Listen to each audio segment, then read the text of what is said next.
안녕하세요. 제 직업은 약사이고 그 남자의 직업은 제약회사 영업사원이에요.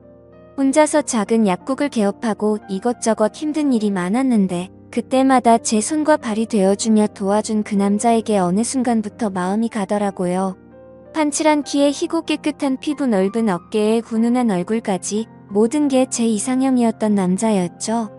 제약회사 영업사원이라는 직업이 저 같은 약사나 의사들의 시다바리를 해야 하는 직업인지라 나름대로 고충도 많고 스트레스도 많을 텐데 한 번도 티 안 내고 밝게 웃으며 사는 그 사람에게 저는 결국 고백을 했고 저희는 정식으로 교제를 시작했습니다.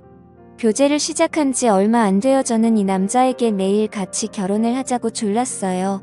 제가 그때 진짜 콩깍지가 제대로 쓰였던 것 같아요. 만나기만 하면 결혼하자고 졸라대는 저에게 그 남자는 솔직히 할 말이 있다면서 술 한잔하자고 하더라고요. 그리고는 혼자서 소주 한 병을 병째로 마신 뒤 고백을 하더라고요. 사실 본인은 애 딸린 이혼남이라고 말이에요. 알고 보니 그 사람은 저와 정식으로 만나기 반년 전 이혼을 했더라고요. 이혼한 전처와 아들이 한 명 있었고요. 듣기로는 아기가 돌도 안 됐을 때 전처가 바람이 나서 이혼했다고 했습니다.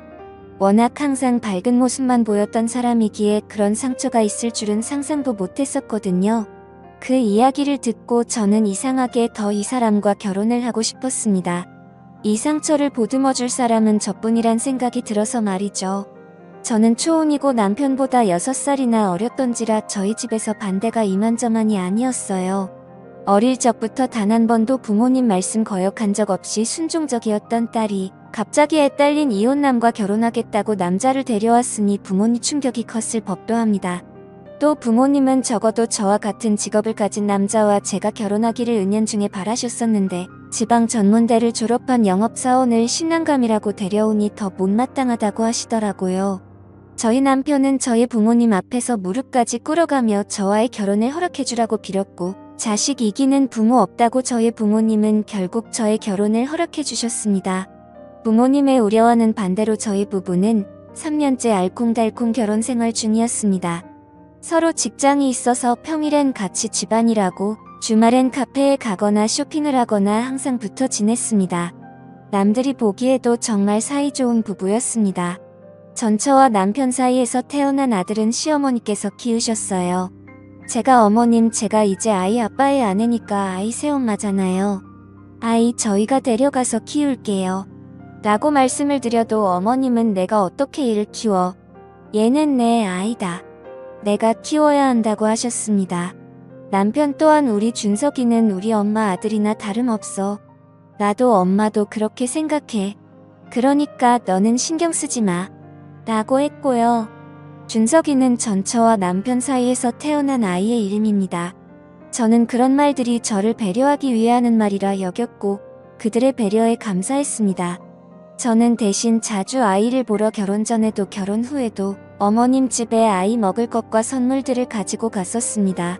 시아버지와 어머님은 저희 남편이 이혼할 때 지금 이혼했다고 하셨어요. 왜 이혼하게 됐냐고 조심스럽게 물은 적이 있었는데 남편도 어머님도 대답을 피하더라고요. 그래서 그 후로는 알려고 하지 않았습니다. 뭔가 불편한 속사정이 있는 것 같아서 말이죠. 이혼한 후로 손주를 키우셔서 그런지 시어머니라는 여자는 저희 신랑을 남편 대신으로 생각하고 집착하셨습니다. 본인 남편을 내가 뺏은 건가라는 생각이 들 정도로요. 또 남편과 전처 사이의 아들을 본인 아들이라고 정말 생각하고 계신 듯 했어요. 결혼한 지 3년이 갓 넘었을 때 저희는 기다리던 아이를 가질 수 있었습니다. 남편에게 임신 테스트기에 2줄을 보여주면서 임신했다고 알리니 남편 표정이 묘하더라고요. 기쁜 것 같기도 하고 놀란 것 같기도 하고 저는 남편이 기쁘지만 당황스러워서 그런 줄 알고 당장 어머님께 알리자고 했습니다. 당시 어머님은 저희와 1시간 거리에 사셨는데 신혼 초부터 본인이 현재 기르는 손주처럼 예쁜 손주 하나 낳지 못한다고 구박 아닌 구박을 은연중에 하셨었거든요. 아시면 정말 기뻐할 거라 생각하고 기대하면서 어머님 집에 갔어요. 이 사실을 알고 시어머니가 기뻐할 줄 알았는데 어머님은 제 이야기를 듣고 표정이 어두워지시더니 너네 피임도 안 하는 거야 라고 하시는 겁니다. 상상도 못한 어머님의 반응에 어머님 손주 생겼는데 안 기쁘세요? 라고 하니 나는 우리 준석이 하나면 충분해. 우리 아들 너도 그렇다고 하지 않았어.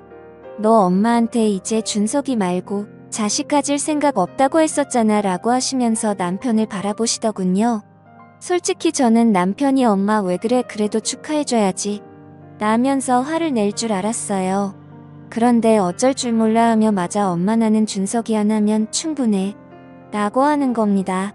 순간 화가 치솟아서 시어머니 앞이었지만 남편에게 큰 소리로 당신 어떻게 그렇게 말할 수가 있어? 지금 뱃속에서 우리 아이가 그 소리 듣고 얼마나 속상하겠어 라고 소리 질렀어요. 그랬더니 남편이라는 농리가 어떻게 그런 소리를 들어 우리 그냥 애 지울까라는 겁니다. 옆에서 시어머니라는 여자 또한 그래라. 우리 준석이 하나면 우리 집대 충분히 이을 수 있어. 너네 애 없이도 지금껏 잘 살았는데 무슨 애를 낳겠다는 거야 라면서 부추겼고요. 어머니는 어머니니 저 볼 때마다 준석이처럼 예쁜 아들 하나 낳지 못한다면서 구박하셨잖아요. 그런데 왜 갑자기 그렇게 말씀하세요? 라고 제가 따지니 그건 그냥 우리 준석이가 예뻐서 한 말이지 너한테 손주 낳아주라고 한 말은 아니야 라고 대답하시는 시어머니 말에 기가 막히더군요. 그래서 남편에게 물었어요. 이혼한 전처의 아들이 앞으로 내가 낳을 아이보다 더 소중한 거냐고요. 그랬더니 시어머니가 너 무슨 말을 하는 거야? 우리 준석이는 그 못난 자식 아들이 아니라 내 아들이야 라는 겁니다. 어머님 왜 그러세요? 정신 차리세요. 어머님이 낳으셨어요. 전처가 낳은 거잖아요. 그 바람난 전처가요. 당신 우리 엄마한테 왜 이렇게 큰 소리야? 진짜 당신들 이상해. 정말 당신들 제정신 아니야. 정말 제가 미친 건지 이 사람들이 미친 건지 알 수가 없었습니다. 그 후로 남편과의 사이는 점점 냉랭하게 변해갔어요. 뱃속 아이는 점점 커갔지만 그만큼 남편과의 거리도 멀어졌습니다. 그런데 어느 날 산부인과에 갔더니 뱃속 아이가 지난번 초음파로 봤을 때보다 딱히 자란 것 같지도 않고 심장도 느리게 뛴다고 하더라고요. 너무 놀라 그 후로 약국도 사람을 써서 운영하고 걷는 것도 조심하고 내내 침대에 누워있으면서 조심했어요. 그러나 결국 아이를 8개월 차에 하늘나라로 보내야만 했습니다. 청천벽력이었습니다. 죽고만 싶었습니다. 제 인생에서 그렇게 힘든 적은 없었던 것 같네요. 뱃속에 죽은 아이를 꺼내기 위한 유도분만 중 제가 숨을 제대로 쉬지 못해 위험해져서 수술까지 해야 했어요. 저의 엄마는 저 죽는다고 울고불고 난리가 났었는데 시어머니라는 여자가 겨우 정신을 차린 저에게 다가와서 한 말이 뭔 줄 아세요? 나 때는 무통주사도 없었어. 세상 좋아진 줄 알아. 였습니다. 비참했습니다. 그래도 내가 사랑하는 사람의 엄마니만 참아야 해. 라고 저의 감정을 스스로 추스르려 했으나 만날 때마다 저에게 상처 주는 말을 하니 만나기가 싫어지고 멀어지게 되고 싫어지게 되더군요. 남편이라는 놈은 바쁘다며 그날 제 옆을 지키지 않았고요. 그 후로 시어머니가 오셔도 아는 체도 하기 싫더라고요. 남편은 자기 엄마라고 제가 시어머니 왔을 때 반갑게 인사도 안 하고 보는 둥마는 둥하며 방으로 문 닫고 들어가 버리는 거에 화가 난다고 했습니다. 아이를 보내고 시어머니 일로 얘기하다 싸움이 번져 이혼 얘기까지 나왔던 시점부터 남편은 철저하게 저를 외면하기 시작했습니다. 그러던 어느 날 남편이 갑자기 기시 부모가 살고 있는 그리고 친한 친구 2명이 살고 있는 지방으로 내려가 일하겠다고 하더군요. 그곳에 있는 대학병원 영업을 맡을 수 있는 기회가 왔다고 훨씬 영업일이 편해질 것 같다고 하면서 말이죠. 돈도 훨씬 많이 벌면서 주말 근무도 피할 수 있다고 하면서 꼭 내려가야겠다고 하더라고요. 어머님 집에 살면서 돈을 벌겠다고 했습니다. 그러면서 제가 원하면 저도 함께 내려가자고 하더라고요. 남편은 알고 있었습니다. 제가 내려가서 사는 게 불가능하다는 것을 말이에요. 어찌 개업해서 이제 자리 잡은 약국을 버리고 내려갈 수 있겠어요. 내가 내려가는 게 불가능한 거 잘 알잖아. 알겠어. 그럼 혼자 내려갈게. 꼭 그렇게 해야겠어. 지금 나 몸도 제대로 추스르지도 못했어. 내가 옆에 있다고 달라지는 게 있어. 우리 어차피 대화도 없이 남처럼 지내고 있잖아. 서로 함께 살면서 숨 막히게 사느니 따로 편하게 사는 게 낫지 않겠어. 내가 내려가는 것 자체가 쉽게 결정할 문제가 아닌 것 같다고 제가 말하니 비웃으며 무시하더군요. 그러면서 남편은 저에게 상의도 안 하고 그 주말에 짐을 싸서 시어머니 집으로 내려가 버렸습니다. 알고 보니 저에게 이런 말을 하기도 전에 이미 직장에서 담당 영업 지역을 바꾼 상태였어요. 모든 준비를 마친 상태에서 저에게 통보를 했었던 거였죠. 남편은 주말에는 올라오겠다고 그때 시간을 보내자고 하더라고요. 그렇게 해서 어이없게 순식간에 주말 부부가 되었습니다. 이미 벌어진 일이고 되돌리기엔 늦은 것 같아 긍정적으로 생각하려 노력했습니다. 남편이 정말 윤택한 삶을 위해 결정한 거라고 믿고 싶었어요. 저희 집 전세 계약 기간이 거의 다 끝나가기에 집주인에게 계약 연장을 하겠냐는 전화가 왔고 저는 혼자서 큰 집에서 사는 건 아니다 싶어 이 집에서 나가겠다고 통보를 했습니다. 그리고 작은 오피스텔을 계약했어요. 분수로 산 가구들은 작은 오피스텔에 들어가지 않을 것 같아서 죄다 중고나라에 내놓았고요. 제 직업은 약사인 남자입니다. 그런데 첫 주 주말 남편은 올라오지 않았습니다. 분명 주말에는 올라와 시간을 보내자고 하고선 말입니다. 그러고는 전화로 갑자기 한다는 소리가 담당 병원 의사 한 명을 접대해야 해서 어쩔 수 없이 못 올라온다는 겁니다. 대낮 주말부터 무슨 접대 골프 접대가 갑자기 잡혔어. 나도 스트레스 받아. 접대를 내가 좋아서 해. 나도 의사 똥꼬 빠는 일 그만두고 싶어. 남편은 이렇게 말한 뒤 전화를 일방적으로 끊어버렸습니다. 너무 화가 나 감정이 주체가 안 돼. 카톡으로 그렇게 나와 약속 지킬 생각 없으면 앞으로 연락하지 마 서울도 올라오지 마라고 했어요. 그랬더니 이건 말 정말 잘 듣대요. 그 후로 연락 두절이 되어버렸어요. 시어머니에게 전화해서 남편과 연락이 안 된다고 하니 내가 얼마나 우리 아들을 볶아댔으면 우리 아들이 널 피하겠니? 너희 그렇게 살 거면 헤어져라 라고 하시더군요. 시어머니라는 사람 입에서 헤어지라는 말이 쉽게 나오다니 정말 어이가 없었습니다. 그러다 저번 주 금요일에 할 말이 있다면서 남편이 갑자기 올라왔습니다. 할 말이 뭐냐 물으니 혼자가 되고 싶다고 하더군요. 이유가 뭐냐 물으니 본인 아들과 함께 살다 보니 지금까지 아빠 노릇을 제대로 못한 것 같아 미안하답니다. 지금이라도 저랑 이혼하고 어머니와 함께 살면서 아이 아빠 노릇을 제대로 하고 싶답니다. 웃기지 말라고 진짜 그게 이유냐고 물었어요. 그 이유뿐이라더군요. 정말 그 이유라면 이혼 못 해준다고 하니까 협의 안 해줄 거면 변호사를 써서라도 이혼하겠답니다. 그 말만 남기고 남편은 다시 내려갔고 그 말을 듣고 3일간 저는 울기만 했습니다. 울며 불며 도대체 진짜 왜 그러냐 물어도 자기 마음은 굳었다면서 반드시 이혼을 해야겠답니다. 시어머니한테 전화가 와서 받으니 너 괜찮니?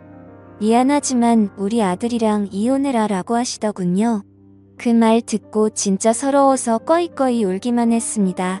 단 한 가지 마음에 걸리는 게 있었습니다. 전처와 다시 합친 게 아닌가 다시 만나는 게 아닌가 싶더라고요. 갑자기 전처와의 아이에게 집중하기 위해 이혼한다고 하는 걸 봐서 말이죠. 또 전처와 시어머니, 집이 같은 동네에 있다는 것도 걸렸습니다. 저 몰래 내려가서 둘이 자주 만나도 저는 모르는 거잖아요. 저는 목요일에 연락도 없이 시어머니 댁에 내려갔어요. 퇴근 시간도 전인데 남편이 웬일로 집에 있더라고요.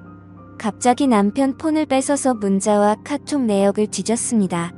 도대체 뭐 하는 거야 라고 말하면서도 핸드폰을 뺏질 않길래 사진 앨범에 있는 사진들도 하나하나 확인했습니다. 그리고는 남편 차 키를 뺏어서 주차장으로 내려가 남편 차 블랙박스도 다 봤습니다. 전처와 연락한 흔적이 전혀 없더군요. 또 다른 여자와의 바람핀 것도 안 찾을 수 없었습니다. 그냥 정말 나랑 헤어지고 싶어서 그런가 보다 싶었어요. 한편으로는 이상하게 찜찜한 점들이 있었습니다. 제가 핸드폰을 내놓으라고 할 때 핸드폰을 뺏지 않고 처음부터 끝까지 보게 해준 것도 이상했어요. 또 블랙박스 녹화본이 며칠 전 거부터밖에 없고 그전 것은 모두 삭제돼 있었던 것도 이상했습니다. 저는 남편에게 알겠다고 깔끔하게 헤어져 주겠다고 다만 정리할 시간을 주라고 말한 뒤 다시 집으로 돌아왔어요. 그냥 집으로 들어왔냐고요? 아니죠. 잠시 부엌에서 시어머니가 안방에 들어가 있고 남편이 화장실에 들어가 있던 사이에 그 둘 몰래 작은 카메라 하나를 주방 식탁 아래에 몰래 붙여두고 왔습니다. 사실 남편 차조수석 아래에도 하나 설치했고요. 카메라 2개를 준비해서 내려올 때만 해도 전처와 무언가가 있을 거라 생각하고 전처와 남편 놈의 불륜행각을 제대로 녹화해서 망신을 줄 생각이었거든요. 어찌됐든 뭔가 수상하니 그 이유를 알아내기 위해 카메라를 설치해왔어요. 아무래도 설치한 장소가 식탁 밑과 조수석 아래다 보니까 제대로 찍히는 것도 없더라고요. 다만 자동음성 인식 기능 덕분에 대화 소리가 들리면 제 핸드폰으로 알람이 왔기에 도청은 제대로 할 수가 있었습니다. 집에 돌아오는 길부터 내내 핸드폰 중독자처럼 핸드폰을 켜놓고 이어폰을 낀 상태로 무슨 소리가 들리나 듣는 게 제 일이었네요. 제가 가자마자 시어머니라는 여자 제 욕을 그렇게 해대더군요. 내가 그년 처음 집에 내가 데려왔을 때부터 마음에 안 들었어. 자기야, 내가 내 와이프 좋아서 결혼한 거 아닌 거 알잖아. 이번에 협에 이혼하고 재산 분할 제대로 받으면 우리 준석이도 더 좋은 환경에서 키울 수 있을 거야. 조금만 기다려줘. 저는 제 귀를 의심했습니다. 본인 엄마에게 자기라고 부르는 아들이라니요. 저는 소리를 더 키워서 그 둘의 대화를 듣기 시작했습니다.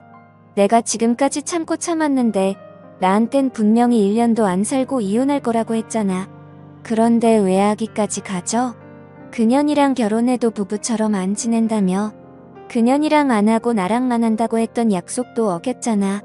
어떻게 그럴 수가 있어? 그런 약속 어겼으면 나한테 들키기라도 말았어야지. 왜 들켜서 나한테 들키고 그래? 미안해 자기야. 진짜 딱 한 번 실수한 건데 그랬던 거야. 너무 졸라대서 말이지. 알잖아, 우리 와이프 기 센 거. 갑자기 임신했다고 해서 나도 엄청 놀랐었어. 나는 자기랑 준석이밖에 없는 거 알지? 정말이야? 정말이지. 나 그래서 자기랑 준석이랑 살려고 이렇게 내려온 거잖아. 내가 그년이랑 이번에는 꼭 협에 이혼할게. 이혼 안 해준다고 하면 재차 청구로 몰아서 이혼 소송할게. 그 둘은 대화를 마친 뒤 서로 꼭 끌어안고 안방으로 들어가더군요. 카메라가 안방 앞쪽만 찍을 수 있게 설치돼 있어 안방 안에서의 모습을 보진 못했지만 열려진 안방문 사이로 들려오는 소리를 통해 그 둘이 무슨 짓거리를 하는지는 보지 않아도 알 수 있었습니다. 결국 저는 대화 엿듣기를 포기했어요. 더 이상 듣다 정말 돌아버릴 것 같았거든요. 그리고 한참을 울기만 하다가 밤늦은 시간 저는 시아버지라는 사람에게 전화를 걸었습니다. 혹시라도 이 둘의 사이를 아는지가 궁금해서 말이에요. 시부모님의 이혼 사유가 혹시 이 둘 때문이 아닌가 의심이 되더군요. 그래서 물어봤더니 아버님도 아시고 계셨어요. 아버님은 한참을 아무 말을 안 하셨습니다. 그리고는 더 이상 본인은 할 말이 없다며 전화를 끊어버리셨습니다. 저는 바로 아버님이 사시는 집으로 갔어요. 딱 한 번 찾아갔던 집이라 기억이 잘 나지 않아 근처에 가서도 한참을 헤맸습니다. 아버님께 집 근처라고 한 번만 만나주라고 사정을 하며 제가 있는 위치를 말씀드리니 못 이기는 척 나오시더라고요. 그러더니 밖에서 할 만한 말이 아니니 잠시 집으로 들어오라고 하셨습니다. 그리고는 어렵게 이야기를 꺼냈어요. 뭘 듣고 싶은 거냐, 아버님도 아시잖아요. 너도 알게 된 거냐. 네, 아버님이 해주신 이야기는 요약하면 다음과 같았습니다. 지금 시어머님은 아버님이 본처와 사별한 후 만난 후처라고 하더군요. 저희 남편의 친어머니가 아니라고 했습니다. 남편이 고등학교 때 재혼했고 남편과 시어머니의 나이 차이가 20살도 안 되는지라 시어머니와 남편이 잘 통했고 참으로 잘 지냈다고 해요. 그걸 보면서 아버님도 정말 뿌듯하셨고요. 그런데 언제부턴가 그 둘 사이가 이상했다고 합니다. 가까워도 너무 가까웠대요. 아버님은 허나 설마 무슨 일이 있겠나 싶고 넘어갔답니다. 시간이 흘러 남편이 결혼을 한 이후에도 남편은 시댁 근처에 살면서 어머니를 그렇게 살뜰히 챙겼다고 해요. 그러다 어느 날 어머님의 임신 사실을 알게 됐다고 합니다. 아버님과 어머님은 그 당시 아버님의 오랜 출장 때문에 잠자리를 가진 적이 없었는데 갑자기 어머님이 임신을 하셨던 거예요. 누구의 아이냐 물어도 어머님은 대답하지 않았고 배신감에 이혼 소송을 거쳤다고 합니다. 그때만 해도 어머님이 다른 남자와 바람이 난 줄로만 알았다고 해요. 이혼 소송 중에 도저히 어머님과 함께 지내는 게 힘들어 아버님이 다른 지역으로 전근을 가홀로 지내셨는데 잠시 놓고 온 짐을 가지러 집에 한번 들렀다고 해요. 그런데 마침 그때 남편과 어머님 둘이 그 짓을 하고 있는 장면을 우연히 보게 됐다더군요. 어찌나 서로에게 집중을 하고 있었는지 아버님이 왔는지조차 모르고 그 짓거리를 하고 있었대요. 그 사실을 알고 분노한 아버님이 남편의 전처에게도 이 사실을 알렸고 결국 그렇게 해서 전처도 아버님도 이혼을 하게 됐다고 하더군요. 그 후에도 남편도 위자료를 물어주게 됐는데 그렇게 위자료를 물어주고 나니 없는 살림이 더 힘들어졌었나 봐요. 아버님에게 제발 한 푼이라도 주면 안 되냐고 이혼 후에도 그렇게 귀찮게 했다더군요. 그런데 저와 결혼한 후로는 연락 한 번 안 하더랍니다. 집도 있고 벌이도 좋은 저와 결혼한 이유도 돈 때문일 거라고 그러시더군요. 그러면서 더 이상 상처받지 말고 소송도 말고 그 둘이 원하는 대로 협의 이혼하고 끝내라고 그 둘이 무식해서 혼인기간이 짧으면 재산 분할을 할 필요가 없다는 사실조차 모르는 것 같다고 덧붙이시는데 그 말을 덤덤하게 하시는 아버님 눈에 눈물이 고여 있었습니다. 아들과 아내를 동시에 잃은 슬픔 때문인지 저에 대한 동정 때문인지 알 수가 없더군요. 저는 아버님께 감사하다고 앞으로 찾아올 일도 만나볼 일도 없을 거라고 말씀드리고는 다시 집으로 돌아왔습니다. 그리고 밤을 꼬박 새웠습니다. 어떻게 해야 하나 고민하고 또 고민했어요. 며칠 그렇게 밤을 새우다가 변호사에게 찾아갔습니다. 변호사에게 영상을 보여주며 이것을 증거로 소송이 가능하냐 물었어요. 예상과는 반대로 변호사는 불법적으로 촬영한 영상이라 증거가 되지 못한다고 하더군요. 어이가 없었습니다. 진짜 기댈 곳은 친정밖에 없더라고요. 말씀 안 드리고 어떻게든 혼자 해결하려 했는데 결국 저는 친정에 찾아가서 엄마 아빠에게 이 모든 사실을 말씀드렸습니다. 저의 엄마 아빠는 가슴을 치면서 우시더군요. 그러면서 본인들이 끝까지 반대했어야 했다고 결국 허락한 본인들 책임이라며 자책들을 하셨습니다. 아빠는 한참을 그렇게 가슴을 치시고 우시더니만 집에 있는 가장 큰 골프채 하나를 가지고 집 밖으로 나가셨어요. 엄마와 저는 따라 나갔고요. 누구도 입 밖으로 꺼내지 않았지만 아빠가 어디로 갈지는 엄마도 저도 알고 있었습니다. 저희는 침묵 속에서 아빠 차를 타고 시어머니와 남편이 지내는 집으로 갔습니다. 집으로 가니 정신 나간 시어머니와 남편 놈 모두 깜짝 놀라서 아빠를 토끼 눈으로 쳐다보더라고요. 아빠는 야 이 짐승 같은 인간들아. 니네가 사람이냐라고 하며 골프채를 휘두르셨고 그들은 아빠를 피하기 위해 머리를 손으로 감싸면서 주방 식탁 안으로 들어갔습니다. 아빠는 그 식탁을 발로 차서 넘어뜨리고 저 또한 주방 의자를 남편 놈에게 던졌습니다. 진짜 한참을 그렇게 저랑 아빠가 미친 듯이 휘두르고 던지고를 반복했던 것 같네요. 기억이 잘 나지 않지만 정신을 차렸을 땐 남편 놈과 시어머니가 무릎을 꿇고 울면서 빌고 있었습니다. 그걸 보면서 엄마 또한 바닥에 쓰러져 펑펑 우셨고 아빠 또한 우는 엄마를 껴안고 미친 듯이 느끼셨어요. 저는 이상하게 눈물이 나지 않더군요. 이 모든 게 현실로 느껴지지 않아서 말이에요. 그 둘에게 저는 다가가서 카메라를 보여주며 여기에 찍힌 모든 것들 공개해서 망신당할 건지 아니면 가진 거 다 주고 이혼할 거냐 물었습니다. 남편 놈 그래도 망신당하는 건 무서웠는지 가진 거 다 주고 이혼하겠다고 제발 지워달라고 빌더군요. 그래서 제가 각서를 쓰라고 했어요. 위자료 주고 깨끗하게 이혼하자고 말이에요. 저는 온갖 욕설을 퍼부으며 또다시 골프채를 휘두르려고 하시던 아빠를 말리고 엄마를 부축해서 친정에 다시 돌아왔어요. 그 뒤로 지금까지 친정에서 지내고 있는 중입니다. 진심으로 앞으로 어떻게 살아야 할지 답답하지만 그래도 힘내서 살아보려고 합니다.